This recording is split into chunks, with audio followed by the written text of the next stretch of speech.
Hey, everybody, it is Trags Mike Petralia back with the season-ending episode of the Jungle Roar podcast. You can follow me and click and subscribe on the Jungle Roar podcast on my YouTube page. You can also follow me on Twitter at Trags, Trags. And for this season-ending episode, who else would I have on?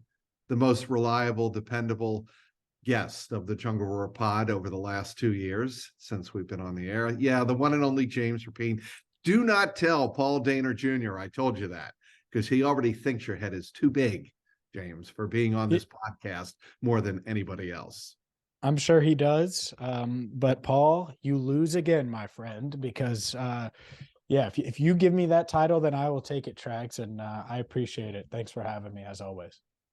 Indeed. And certainly Paul will have his shot next year, as will the Cincinnati Bengals. How the season ended on Sunday at Arrowhead Stadium, not Burrowhead Stadium, but Arrowhead Stadium, was a deep disappointment to many, simply because, James, I think you would agree, on the field, this team had the makeup. Off the field, I thought it had the makeup as well. It just felt like the Bengals were destined at least to get to the Super Bowl, if not win it all. I think if they got to the Super Bowl, they would have won. But what really, I think, pains a lot of people following the Bengals is this felt like their year. For sure. I mean, the fact that they break so many records franchise-wise, whether it's 10 straight wins, winning and advancing in the postseason in back-to-back years, winning playoff games, which they hadn't done ever until last year in back-to-back seasons. Just all of these different things, all these walls that they broke down. And it just felt like that they were going to continue to do that. They had already won an Arrowhead, and that, the expectation on Saturday night was just so much different than it was last year ahead of the AFC Championship game, where it was like, man, this upstart team is just making a run, and they have a shot tomorrow, but if they don't win, it's all right. And on Saturday night, it was, okay, yeah, not only do they have a shot, but they should win the game. And I think if that game's played 10 times, they might win the majority of them, even on the road. But it was the perfect storm of slow start, turnover, offensive line breakdowns, defense. As good as they were, they gave up and bent early on. They gave up the red zone score to Travis Kelce, and they didn't force turnovers. Let's be honest here. The Patrick Mahomes turnover, it was great for the team, the Bengals, but it's not like they forced it. It was something self-inflicted by Mahomes. So you mix all of that together, and you can see why the Bengals are home right now and planning, maybe not even planning vacation on vacation versus planning for Super Bowl 57. I think, and let's just get to the obvious, and because there are a lot of fans that are loyal subscribers to this podcast, loyal subscribers to your podcast as well, talking all things Locked On Bengals. That is your podcast. Subscribers to both of these podcasts understand that when Ron Torbert's the referee of a Bengals game in the playoffs, bad things are going to happen. At least that's what's happened in the last two season-ending playoff games that he has officiated for the Bengals. And the thing, my beef with officials, and I said this on Locked On Bengals, because we could break down each call, and there are calls and non-calls on both sides that you could argue that they get right, get wrong, and that's every single week with officiating crews. But can you be consistent? And I think that's the part where really in the past two games, Super Bowl 56, they let a lot go. They let some hand fighting go with T. Higgins and Jalen Ramsey. They let hand fighting go all game long. And then on the biggest play of the game, 3rd and 9 or 3rd and goal from the night, whatever it was, Logan Wilson barely touches Cooper Kupp. It's great coverage, and now it's defensive holding, and it gives the Rams a fresh set of downs. It's just, that's inconsistent. Flash forward to Sunday's game, and same thing, inconsistency. Joe Burrow gets drilled well after the play, well after throwing the ball against Frank Clark, or by Frank Clark. Right. Nothing's called. He's as calm, cool, and composed as can be, and he yelled at the official because it should have been a penalty, especially if you're going to call the one on Ossai, which I probably would have called. I think it's close. I probably would have called it. But if you're going to call that one and decide the game, which that's exactly what that call did, then you certainly have to call the other one. And they didn't. And so the inconsistency from Ron Torbert and his crew is something that certainly stands out. And this is an NFL problem. It's not just a Ron Torbert problem.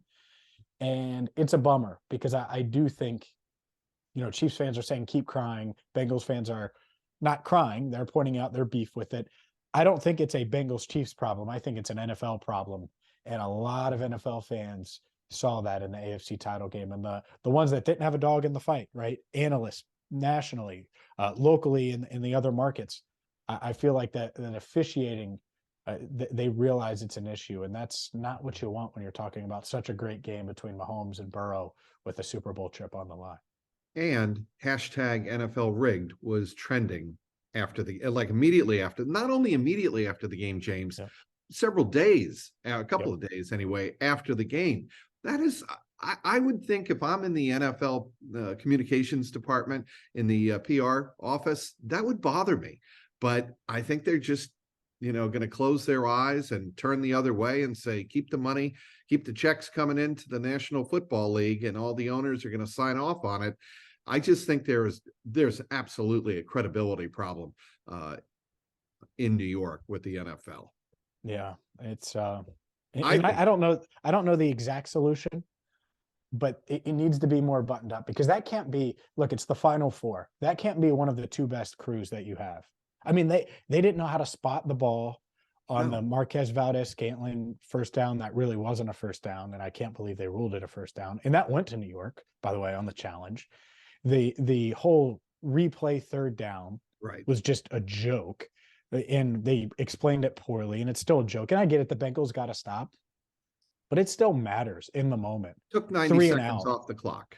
Well, in 3 and out versus, oh, well, now there's a holding penalty on Eli Apple, and now they have to play another 3 downs. And it's just momentum-wise, it changes everything. Of course, clockwise, but momentum-wise, it just impacts so much. And field position-wise, the Chiefs kicked the Bengals' tail from a field position standpoint, punting-wise. And you gave the Chiefs more yards to work with on a punt and pin the Bengals back. So that sequence, although the Bengals did get the stop, certainly mattered.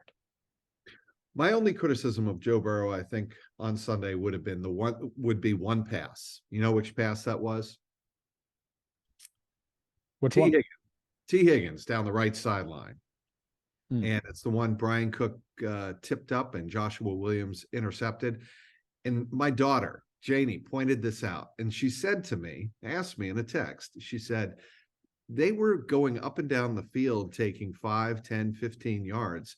Why didn't they just keep doing that? I ask you, James Rapine, why didn't they just keep doing that? Put another yard on that ball and it won't matter. It was a yard short. He got rushed. And there was a hand in his face when he let that. It was an off-balance throw, no doubt, and that's why it's a yard short. No, I mean, if he's throwing on platform, it's a dime, and it's certainly gets them into the red zone. It might be a touchdown for T. I get what he was saying, what he was doing there. It's third down. You're looking for a big play. It was a really good play by the Chiefs. But I agree. If you can't put that ball where T can get it, and it's going to be a little short, where T catches it if there's no defense there, but there's a defense. There's a defender there, so you're going to have to put it over his shoulders. If that throw isn't perfect, then it could be picked. And Cook did a good job there. Bearcat, by the way. Yes, he is. I know this is a Bengals pod, but I got to shout him out, fellow Bearcat.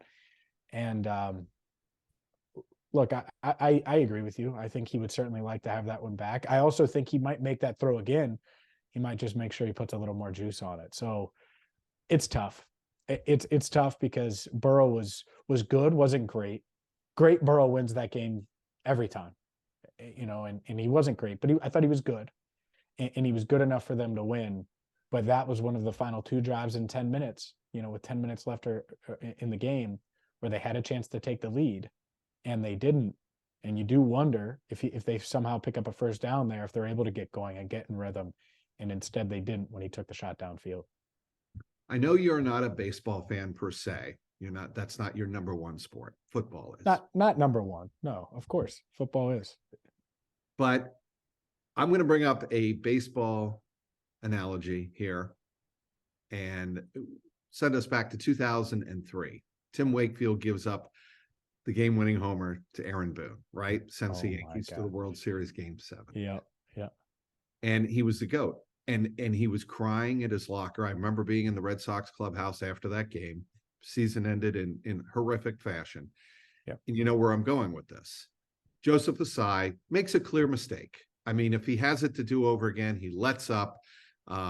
First of all, 2 holding penalties occurred on the same play, as you wrote on SI.com and allbengals.com on Monday. 2 holdings took place, and the NFL has admitted, or NFL rules analyst has admitted to one of them on BJ Hill. Trey Hendrickson was also mugged on that play. But obviously, Joseph Ossai hits Patrick Mahomes running out of bounds. Mahomes was clearly in the white area of the sideline. I don't think that is debatable. It was a mistake. And after the field goal was good, or in the moments leading up to the field goal by Harrison Butker that ended the game, you see Cam Sample come over. Later in highlight videos, you saw Sam Hubbard come over. A few other players came over to console Joseph Ossai. In that moment, and even in the locker room afterwards, I felt like I was going back watching Tim Wakefield, because it was the same identical type of environment where a player, an athlete, a teammate was being consoled for essentially playing a pivotal role in ending the season. What say you?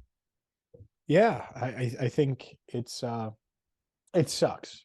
It sucks for a variety of reasons. Obviously, for Joseph, you have to live with that forever. This isn't just until football starts again. It's forever. I mean, these athletes remember that stuff, and they don't forget it, no matter how many times you win.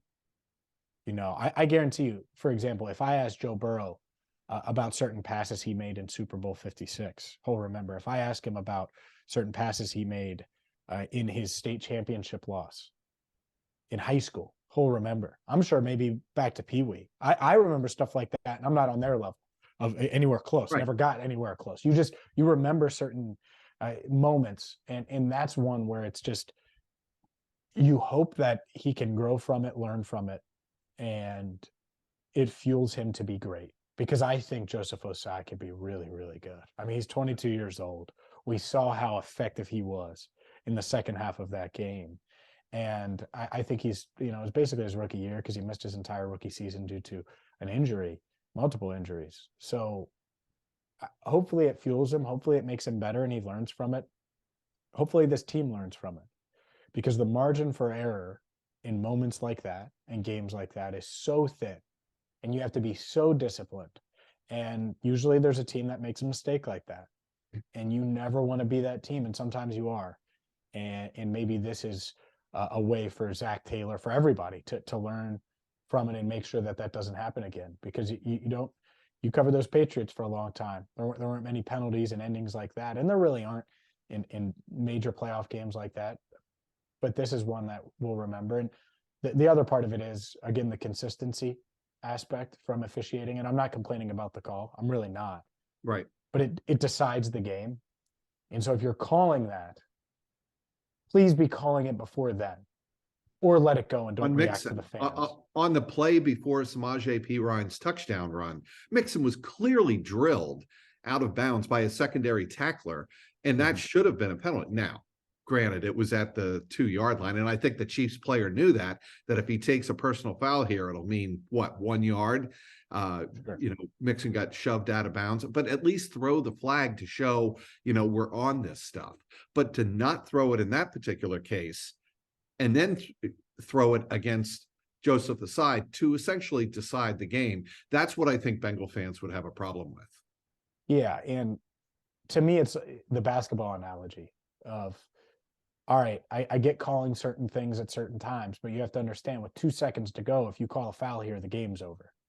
And that's what that was. And to me, if you haven't called it up until then, maybe don't call it, because it decides the game.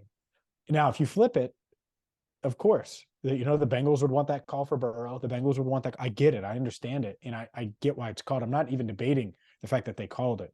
Right. But you wanted to you wanted to be consistent, and it Neither wasn't. am I, So for the record. if they had held the flag, I wouldn't have necessarily argued, because clearly they were letting them play until they weren't. And that's the part. Now, Ossai can't make that mistake. You can't put the game in the hands of the officials. He knows that. He's going to learn from it, like you said. The Wakefield reference, and who knows? I mean, what happened in 2004? Maybe that's the precursor to this Bengals team too. All right, let's move on to some of the issues that the Bengals are going to have moving forward, and these issues are going to come up quickly. First of all, and he was involved in the whole drama after the game, Jermaine Pratt. I find this a fascinating story because he's a free agent, but I think he would be somebody the Bengals would be interested in bringing back. Do you think the dynamic of what happened after the game in the locker room, Pratt vocally and admittedly criticizing Ossai, plays a factor in whether the Bengals bring him back or not? No, I don't. You don't think they will anyway, right? Is that the way I'm well, reading, or no? I don't think that plays a factor for a few reasons. The first of which, and I'll say it, and no one else might want to say it, but he was right. You can't do that. It was a dumb play. It was stupid. Okay. And I get it. Ossai feels awful about it, but he's going to admit it was stupid. We all do stupid things. I do stupid things every single day. It was a dumb play that you can't do. And again, I just talked about the officiating and the thought process and all of that stuff. Well, it's also Patrick Mahomes, and it was on the sideline. You just can't do it. So I get why Jermaine Pratt is pissed off. I do. And he's right to be. But what got the attention? The fact that he wasn't buttoned up and not a good teammate and whatever. A lot of teammates thought that, and they should, right? There's a reason Ossai was upset. It was because he screwed up, not because they got a bad call. He wasn't arguing after. And so that's the first thing. Emotions run high. They know that. But the reason I don't think Jermaine Pratt is back has more to do with the other viral stuff that he did earlier this year. And it wasn't as viral because it wasn't the AFC Championship game, but his tweets. He clearly thinks he's a 3-down linebacker. The Bengals have used him as a 2 and maybe 2.5 down linebacker, depending on the week. Yep. Clearly, they don't view him as a 3-down linebacker. Now, could it change if Lou Anarumo gets a head coaching job and then a new defensive coordinator comes in and says, "Oh no, we want GP. We want to keep him around for 3 downs"? Maybe. But I just think that he's going to value himself a certain way, and the Bengals are going to view him a different way. And because of his usage, he's already 1 foot out the door. Let's find a place that wants to treat me like a 3-down linebacker and use me that way. And so I think that's why he doesn't return above anything else, is usage and what he views himself as versus what the Bengals view his value as. Jesse Bates out the door. Agreed. No question. Jesse Bates out the door. Houston, maybe. I don't know. Cleveland. I had someone reach out about Cleveland saying that the Browns would be interested. I think that makes sense in that secondary. It's a pretty good defense. You know why it makes sense? And I just put this together as we're talking, Trags. Deshaun Watson's agent is David Mulligetta. Well, there you go. Jesse Bates' agent is David Mulligetta. I'm going to have to do a video on that the moment we finish here. I'm glad I gave you a story idea. I can't believe I didn't put that together before. Jesse Bates to the Browns confirmed. Oh, boy. Well done. I'm going to give you one more name. And this is the name I think a lot of Bengal fans want to see back on the team. And he is a free agent, Von Bell. Eli Apple? Oh, Von Bell. Okay. I just knew you weren't saying Eli Apple, so I figured I'd take that risk. And I'm not going to kill Eli Apple like others might. I'm not either. I like it. I think he actually had a very respectable year. All pro? No, but did he do his job? I think so. But go ahead. I'm going to do a video on James. I'm going to do a video on Eli Apple on CBT too. You better believe that, man. And by the way, Granny Smith apples are the best. So not everybody agrees with that, but Granny Smith are the best. I know Dan Horde disagrees, but anyways, I think Von Bell, there is certainly a path to him returning. And it's interesting because he was sort of the guy that flew under the radar that they signed in 2020, and going into that free agent class, I don't think they were like, okay, we have to have Von Bell. They viewed Trey Waynes a certain way. They wanted to get a corner. They wanted to get DJ Reader, they landed both of those guys, but they end up with Von Bell. And what a, oh my God, they lucked into it type of deal it was. 3 years, $18 million. He's been worth every penny. He's been a huge part of this defense, leadership-wise. He's made big plays, whether it's the Juju Smith-Schuster famous hit on Monday Night Football, Right. the play, in the AFC Championship game. He's made huge plays. And I'm talking about last year, by the way. Had a bunch of interceptions earlier this season, but I don't think he's great in coverage. I think he's a great tackler. I think he's a great leader. It's decent, but in coverage, but not great. So what's his value? Is it 3 years, 21 million? Because at 27 years old, the Bengals should be in on that. Is it 3 years, 30 million? Because I think then they'll back up a little and say, okay. But to me, I think that they might let him test the market because he's going to want to test the market. And then they're both going to look around and say, it's a good fit here. Now, if a team blows the doors off, then it changes things and he'll sign elsewhere. But I'm not sure that's going to happen with Eli Apple or with Von Bell, excuse me. And I think that's interesting because if you could have Von Bell and Dax Hill for the next 2 to 3 years in that secondary and Tyson Anderson behind them and insert whoever else, I think you feel pretty good about it. The other part of this that matters, Trags, and it just, do you keep Lou Anarumo? Because if you do, and he doesn't get a head coaching job, which right now, as we record this, the Cardinals are the team interested, and he's interviewing in Arizona today, I believe, on Wednesday. Right. It's real easy to see the path where he's like, oh, Buda Baker and Von Bell, right? Or I want to go get Eli Apple too, because I know what I'm getting with him, or I want to get, and so if you keep the core coaching staff here, well, then there's comfort here. And if the dollars are close, you're probably picking Joe Burrow and company because you have a chance to win a Super Bowl. So I do think there's a path to him returning, but if a team overwhelms him with an offer or it puts out there a CJ Uzama type offer, like the safety equivalent of that to Bell, I think the Bengals will back off and move on. Do you think Brian Callahan is back? Oh, all right. So I'm really torn as we man. record. Yeah, I'm torn here. And here's why. I love Brian. I have a great relationship with Brian. I've talked to Brian many times when I don't think anyone in the Bengals organization, even knows. Talked to him on Saturday. He met my daughter Saturday, who's 4 weeks old today, by the way. And so really good relationship with him. So selfishly, I hope he stays. Because selfishly, I just really like him, and I think he's really good for the city. And having a coach like that with Zach is awesome. And by the way, I'm not saying he feeds me anything because he doesn't. That's not what I'm saying. I get zero info from Brian that way. I just really like him, and I think he's a great coach. But realistically, I can't believe more teams haven't been in on him. You're telling me that Brian Callahan isn't better at $4 or $5 million per year than Sean Payton at 17 to 20 in a first and then a pick swap second and third rounder. He's been in the NFL his entire life. He has a Super Bowl ring. He's completely changed this Bengals offense and helped morph it into what it is now. He's worked with Burrow. He's worked with Matt Stafford. He's worked with Peyton Manning. I think Indy goes after him hard, and it really depends who makes that final decision in Indianapolis, because Brian Callahan makes a lot of sense. He can grow with a young quarterback, with a young team that has some good pieces. And I think we'll draft a quarterback early, maybe as early as the fourth pick or whatever they have. It would make a lot of sense.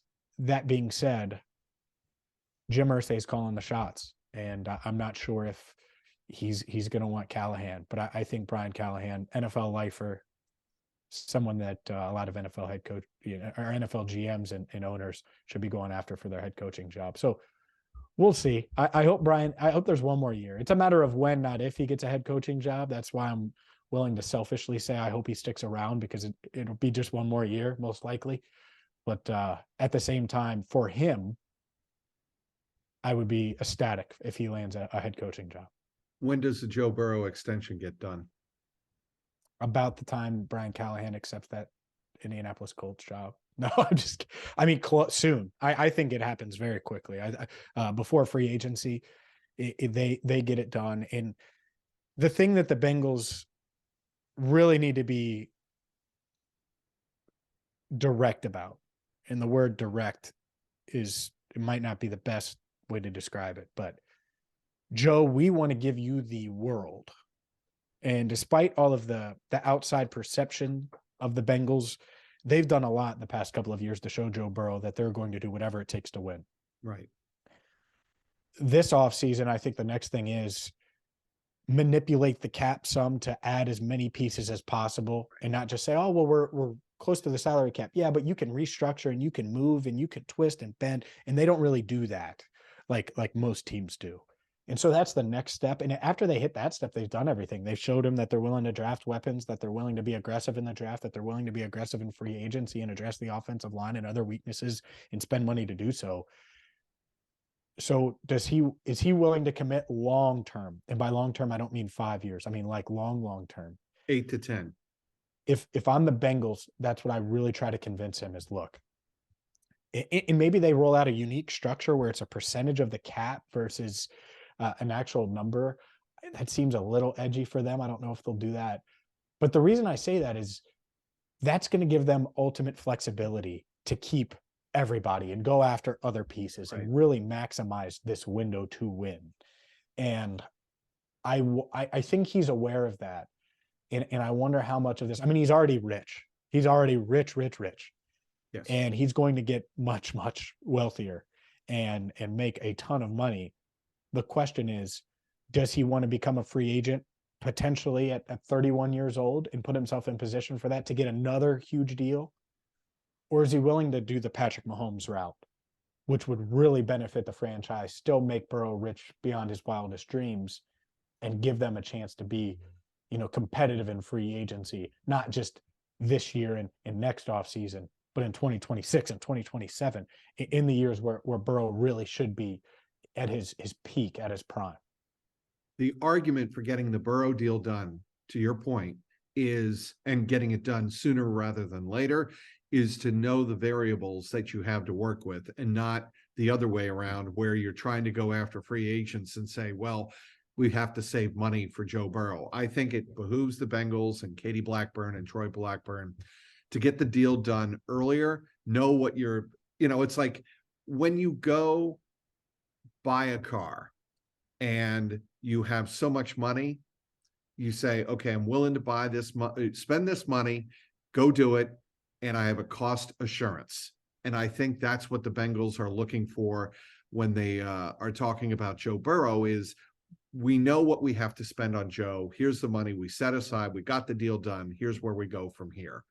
And I think it behooves the Bengals to operate that way as opposed to the other way around where you're going back and forth with Joe Burrow and his agents and his representatives, and you're trying to maybe manipulate the numbers more than you have to. If you're following me here, James, I think they want to do that. I think they want to go forward with an assured number in mind for Joe Burrow and ideally have the deal done. For sure. And it's, what does he want? What does he want? And does he want this huge deal that's going to make him rich? And of course, but if he maximizes his value, it will not be in the best interest of winning. Won't knock him for it, because guess what I want to do in my career? I want to maximize my value, because I don't know, much like NFL, this sports media career can end real quick. And you have no idea when the lights just go off and you have to change and pivot and do all of those things. And so, of course, you want to maximize your value every single day. So I'm not going to knock him if he does that. But that doesn't give the Bengals the best chance to win year in and year out. And so is there that balance? Does he maximize? Maybe he takes 5 years now at the max, right? In define max. I'm $55 million per year, right? At the max. And then in 2028, 2029, takes a pay cut, takes a haircut and says, I've made my money now. Let's scale it back. Let's go all in on winning. I don't know. But when I look at it long term, if it could be an 8-year deal, 9, 10-year deal, where they can have these rolling guarantees and escalators and different clauses that we don't have to get into the weeds with, but that'll make it easier on the franchise to add players in the moment, Right. then you do that. But it comes back to the bending of the cap. If the Bengals aren't willing to bend the cap and they just look at the cap as a flat figure of what, $222 million. Well, a lot of teams fit way more than the Bengals do under their cap because they manipulate it and push money around and move it around and all of those things. And that's what you have to do with a guy like Joe Burrow on your roster. To give him the best chance of winning, that's what you have to do. So that might be part of it, is Burrow straight up asking, his agents straight up asking, hey, are you willing to do what the Buccaneers did for a few years and all these teams have done? Maybe not to that extent, right?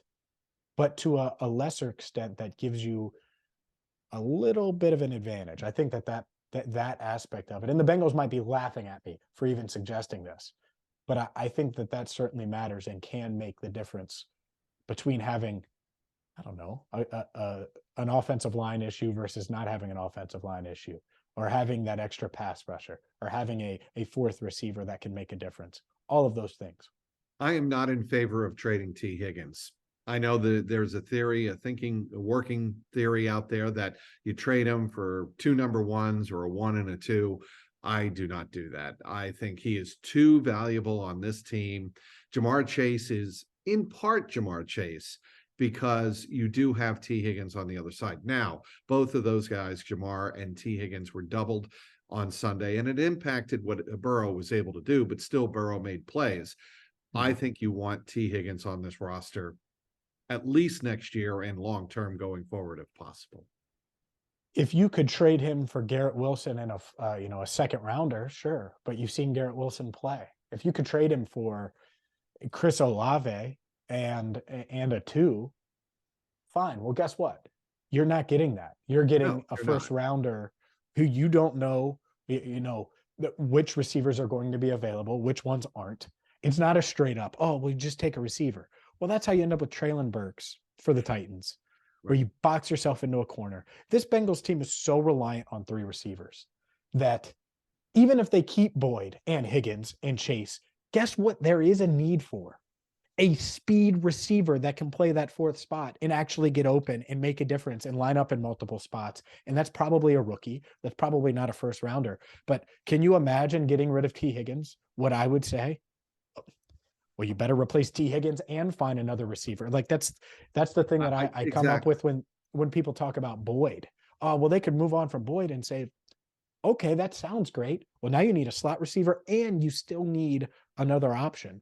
And the Bengals have been in the wide receiver 4 market, Trags, for 2 years now.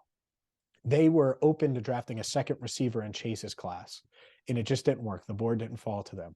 Same thing goes, and they didn't have any extra picks really in 2021. They love the idea of adding another guy. Well, they weren't able to. And I think that hurt them this season. And we saw it when Chase went down, Higgins went down, Boyd went down. They all missed time. And they're so reliant on 3 receivers. And by the way, I'm not complaining about the offense. That's how they're built. That's their strength. Okay. Well, to your point, can you really roll the dice on option 1A on the guy who skied for a huge touchdown and has gotten better each and every year that he's played in the league? I don't think so. He's still under contract. I think he will be back in stripes next season, and I don't even think that the Bengals consider trading him this offseason.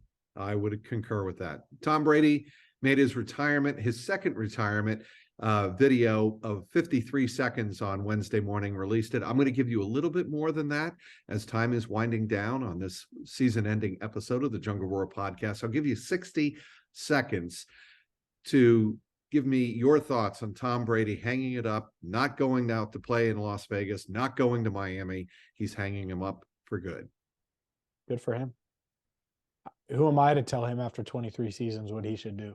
I think what Tom has done is never going to be matched. No one's ever going to be Tom Brady and do what he's done. And you had firsthand experience of it, but to watch the evolution. I mean, I remember him at Michigan. I was really young, but I remember watching him.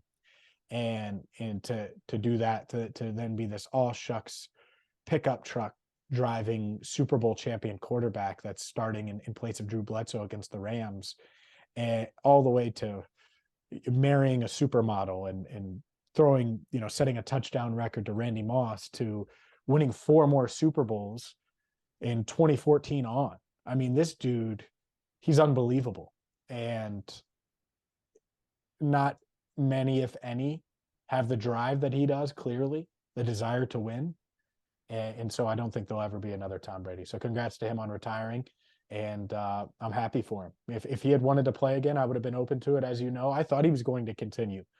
I also think that the emotional toll of the past couple of years clearly impacted him. And while I think he's physically capable of playing still, I think emotionally it's been a lot. So I hope he enjoys the time with his kids.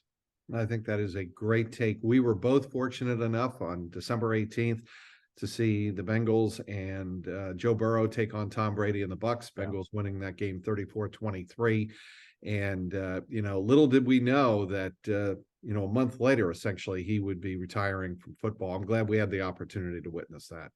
Yeah, it's great. It's really glad. I have a bunch of videos on my phone of him warming up, as do you. And Yes.